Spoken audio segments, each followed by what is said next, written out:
we recently got ourselves a Cricut Maker 3, which we're pretty excited about. So I decided to download the Cricut Design Space app on my Mac and test it out for my first project, rather than just having it on my iPhone, which I love and I will still use with my Cricut Joy. So I actually wanted to make a pattern for this project. We were putting together a little high tea party for the Queen's birthday here in Australia. So I wanted to make, I wanted something royal, so I basically wanted to make like a pattern with a fleur-de-lis, and I thought it would look really cute with some dots around it. So I couldn't find exactly what I wanted in the design space, even though there was plenty of fleur-de-lis. So I decided just to pull it together myself. So I did find a nice variety of fleur-de-lis shapes, and this is the one I decided to go for in the end.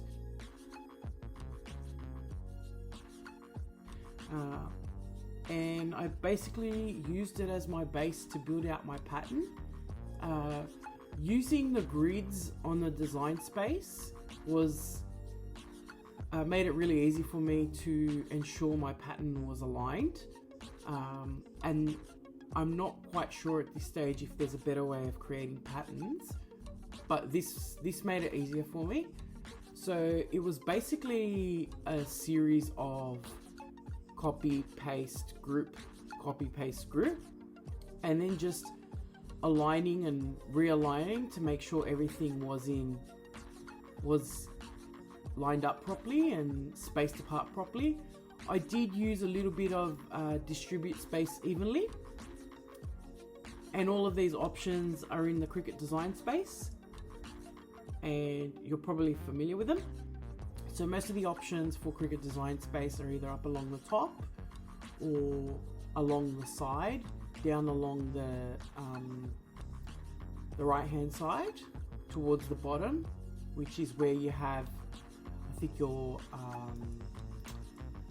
slice and your weld. And actually, sorry, at the top of the right hand side you'll have your group and ungroup, and then right on the top menu bar you'll have your line and align up there. So when I was making this, because it is my first time using the design space on the computer, I did make it a little bit bigger than what I needed, but the good thing is that it's so easy to resize, increase size, reduce size using the Cricut Design Space.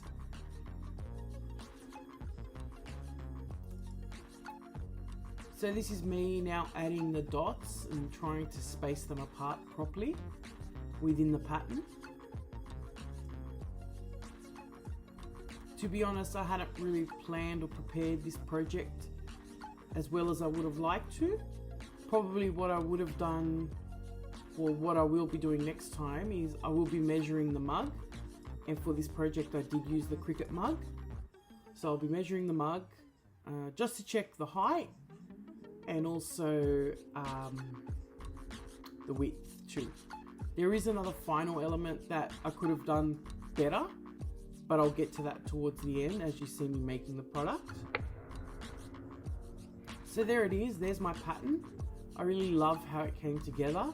It's exactly the look I wanted, a real vintagey, royal looking kind of vibe.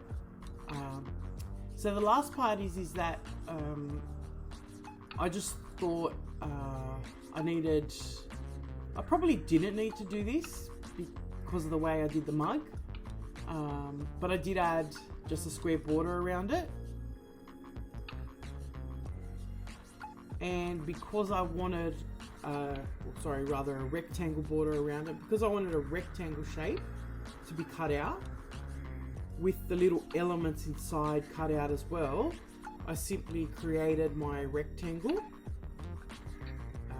overlaid it over the pattern, sent it to back, selected everything, and then sliced them. And then when you slice them, you can just